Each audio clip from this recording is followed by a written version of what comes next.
Hamas. Most would agree they are a monstrous terrorist group whose sole mission is to kill as many Jews as possible, with the ultimate goal of eradicating the nation of Israel. After the horrific massacre that the world was witness to on October 7, 2023, where 1,400 Jews were tortured, raped, mutilated, and then murdered, and 243 civilians taken hostage, the world's sympathies lay squarely with Israel, but not for long. After a few unbelievable days of bipartisan support for Israel from people all over the world, the narrative quickly shifted. Protests have now erupted all over the world en masse, with thousands of people voicing their public support for Hamas. Many pro-Palestinian supporters claim Hamas is a legitimate group of militant freedom fighters who've been forced to resist the awful occupation Israel has imposed on them since 2005. They claim that Hamas has the right under international law to torture and murder men, women, and children, the way they did on October 7th. They legitimize this claim by saying that Israel has held Gaza in an open-air prison for the last 17 years. The time has come to cut through the fog of propaganda so that we can discover the truth that has been laying in the shadow for years.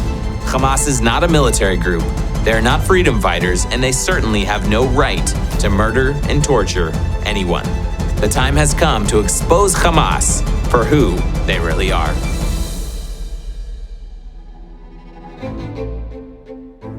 Hamas was founded in 1987 at the beginning of the First Intifada with a clear aim: the destruction of Israel and the establishment of an Islamic State in its place. The stated means to this end were explicitly violent. There would be no negotiations, no political settlements, only unrestrained, unceasing war until the destruction of Israel was complete.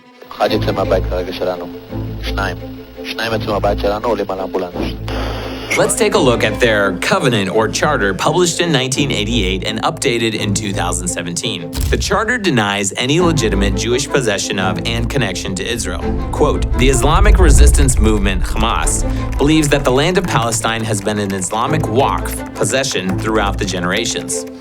The charter continues with the prediction that Israel would one day be obliterated by Islam, and until then, every Muslim was obligated to wage jihad. Quote, "Israel will exist and will continue to exist until Islam will obliterate it, just as it obliterated others before it."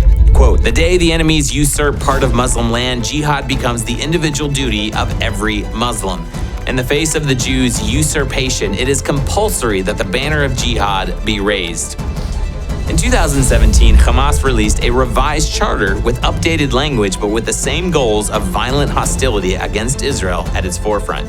The new charter accuses the Jews of being racist and anti-human simply by virtue of their return and rebuilding of Israel, the Jewish homeland. Quote, "Palestine is a land that was seized by a racist, anti-human, and colonial Zionist project." Hamas cemented their commitment to deny Israel's right to exist and claimed for themselves the right to aggression against Israel by all means and methods. Quote, "Resisting the occupation with all means and methods is a legitimate right guaranteed by divine laws and by international norms and laws. At the heart of these lies, armed resistance."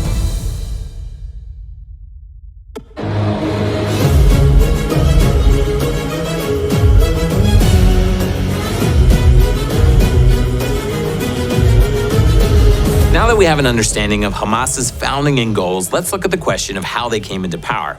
You're probably thinking they toppled the previous Palestinian government and forced their way into power, ultimately becoming the ruthless dictators they are now, right?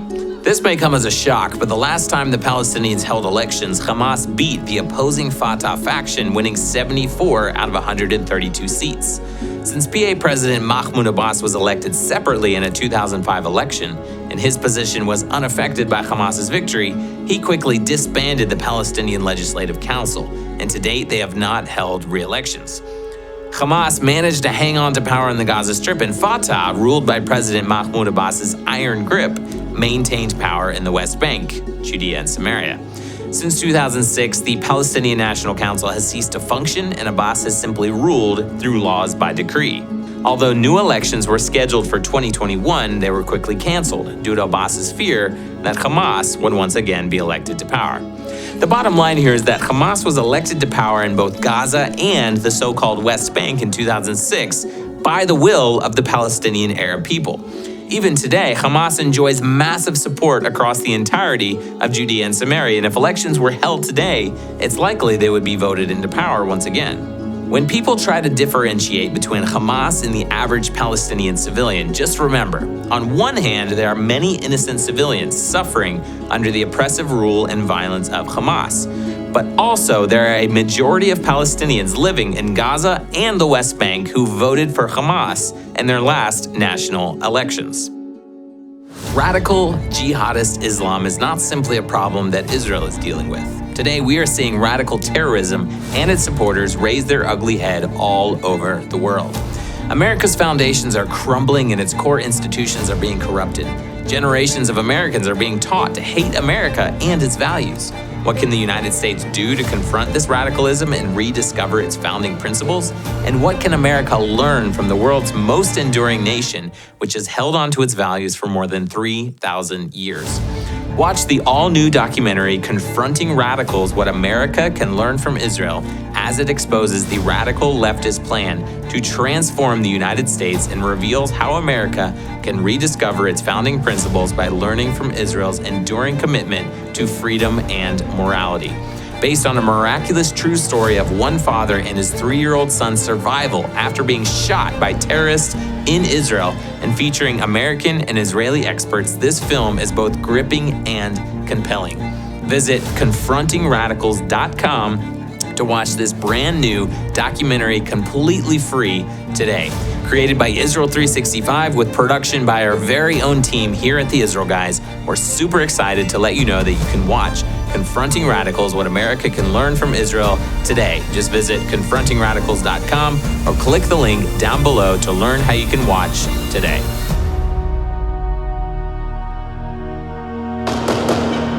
So far, we've covered Hamas's goals and how they were voted into power by the Palestinian people. The next question is, do they actually have the good of their own people at heart? How much do they care about innocent civilians caught in the crossfire of the war that they launched against Israel? You've seen the images in the mainstream media. Gaza is often portrayed as one of the densest population centers in the entire world and a place of abject poverty. And while it is not completely true that the entirety of Gaza is a third world poverty-stricken region, just look up Gaza houses on Google Earth, there are parts of Gaza where the population lives in poverty. With billions of dollars injected into Gaza since Israel handed the region to the Palestinians in 2005, the question arises, why hasn't Hamas used the wealth that so many countries have given them to build a thriving economy where their people can truly flourish? Let's take a look. Besides stealing water, food, fuel, and electricity from the people of Gaza to create a massive tunnel network and rocket infrastructure in their quest to annihilate Israel, more on that in a different video, Hamas has also used the incredible wealth that they have received from other countries to line their own pockets. According to multiple sources, including the Israeli government, estimates place the wealth of 3 top Hamas leaders at more than $11 billion. For reference, that's more than the combined wealth of Taylor Swift, Oprah Winfrey, and Donald Trump combined. While many Gazans live in poverty with high unemployment rates, the leaders of Hamas are living a life of exorbitant luxury in Qatar. There's no shortage of photos of these 3 leaders relaxing in marble-floored mansions in luxury hotels, far from the Gaza Strip without a care for their own people. Perhaps the best way to describe who Hamas is would be in the words of Mossab Hassan Youssef, the son of one of Hamas's co-founders who spent time in an Israeli prison and later worked as an undercover agent for one of Israel's intelligence agencies. In a recent interview given to Piers Morgan about the current war with Hamas, Hassan Youssef said the following. Hamas was torturing their own members, our own people, within Israeli prisons. They killed actually and tortured hundreds of prisoners.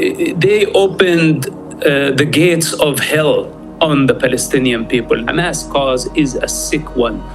It's coming from the pit of hell, and they need to be removed from power. Many civilians are dying, I understand this. Their blood is on the hands of Hamas, and Hamas only. Even a surface look at Hamas provides a clear picture for the common sense thinker. These brutes are consumed by demonic motivations of greed, sadism, and hatred. More than they care for the people of Gaza, they hate Israel. They don't want to build Gaza. They want to line their own pockets and live a life of ease and comfort. We could compare them to Nazis, but unlike Hitler's regime, these barbaric monsters have no remorse for the things they have done, instead broadcasting every torture and murder through social media and video. Hamas is also the worst thing that could have ever happened to the Palestinian Arabs who live in Gaza. Instead of using the billions of dollars in international aid they've received over the last 17 years to build Gaza's economy and infrastructure, they've stolen it away from their people and instead built rockets, purchased munitions, constructed state-of-the-art tunnels, and pocketed the rest so that the leaders can live luxurious lives in Qatar, where they're unafraid of Israel's reach. Make no mistake, Hamas's immediate goal is the eradication of Israel, but their long-term goal is to conquer the entire Western world. Israel first, America next, and then the rest of the world. The only solution is to eradicate these monsters quickly.